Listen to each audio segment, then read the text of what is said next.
8 words, spoken quietly, indifferently, without emotion. 8 short, simple words. Yet that was the moment I parted from my mother. For part of a moment, I glimpsed my mother and sister moving away to the right, and then they disappeared into the distance. I did not know that in that place, at that time, I was parting from my mother and sister forever. I walked on, and my father held my hand. I pinched myself. Was I still alive? Was I awake? I couldn't believe it. How could they burn people, children, and for the world to stay silent? Never shall I forget that night, the first in the camp, which has turned my life into one long night. Never shall I forget the smoke. Never shall I forget the little faces of children whose bodies were turned into wreaths of smoke beneath a blue sky. Never shall I forget the flames that consumed my faith forever.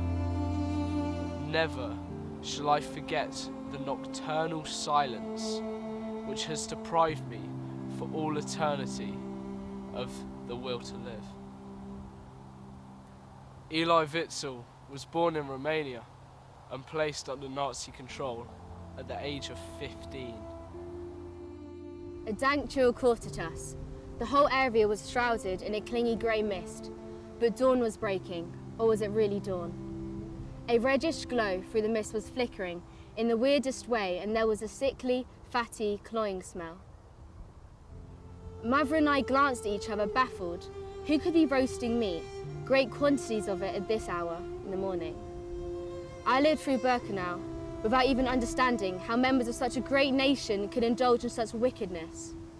Not only that, but deliberately to set out condemnating everyone else too. For that was part of their policy, to turn their prisoners into beasts and turn those beasts against one another.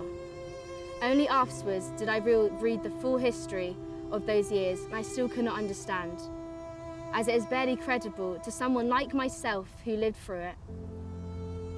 Perhaps I ought to not be so surprised at the members of a younger generation who could not believe it happened at all. But I lived through it, and I know that it did happen.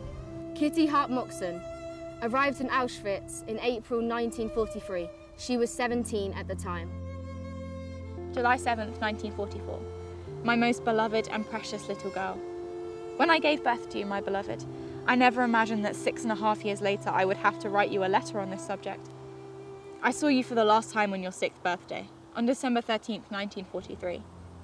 I had the false hope that I would see you again before we left, but now I know this won't happen. I don't want to endanger you. We are travelling on Monday, and today is Friday evening. Your father, Paula, and I, together with 51 friends in trouble, are about to travel to an unknown destination. I don't know, my dear child, whether I will see you again. I take with me your beloved image as you were in our home, the voice of your cute childish chattering, the smell of your pure body and the rhythm of your breath, your smile and your cry. I take with me the awful, dreadful fear which my heart of your mother could not soothe for even a moment. I am taking with me for my way your image from December 13th, 1943. With your grown-up, before its time look, the taste of your kisses that were sweeter than honey, and the hug of your little arms, my chick. This is the baggage that I'm taking with me for the road. Perhaps Providence will grant us privilege to go through this nightmare safely and send you back, my treasure, to our arms. If this indeed happens, I will explain to you many things that you don't understand yet, and I can assume that you will never understand if you are educated in different surroundings and an atmosphere of freedom. My little child. I would like you to read this letter when, with God's help, you will grow up and be mature enough to be able to be critical for our deeds towards you. I yearn with all my might, my beloved child, that you should not condemn us. You should cherish our memory and the memory of this much hated nation, which are your roots. My chick, I want you not to be ashamed and not to deny your origins. I would like you to know that your father was an unparalleled man, one of the very few in the entire world, and you could have been proud of him. His entire life he lived doing good for mankind and good deeds. If only God blesses his path wherever he goes and protects him and makes him privileged to receive you back to his heart.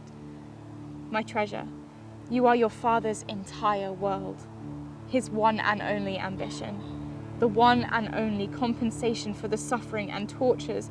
Therefore, I want you to remember him favourably, if destiny doesn't light our way. Another thing I would like you to know is that your mother maintained a proud carriage, despite all of the humiliations that were suffered from our enemies. And if she is sentenced to die, she will die without condemning, without crying. But she will put a scornful smile on her face while facing her executioners.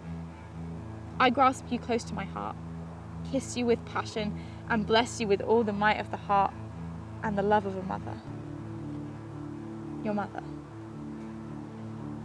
The couple were saved and together reunited with Dieter after they immigrated to Israel. When I grow up and reach the age of 20, I will set out and see this enchanting world. I'll take a seat on a bird with a motor, and I'll rise and I'll soar high into space.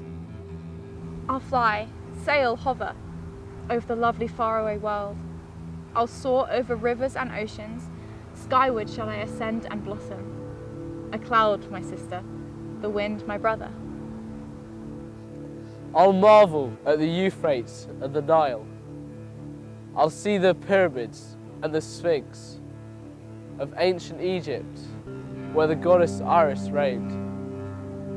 I'll fly over Niagara Falls and immerse myself in the searing Sahara Dune.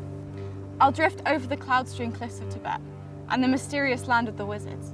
And once I extricate myself from the scorching, terrifying wave of heat, I'll meander over the icebergs of the north.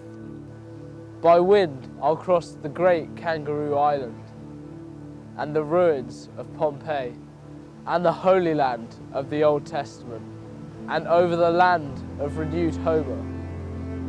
I'll fly slowly, slowly, hovering lazily.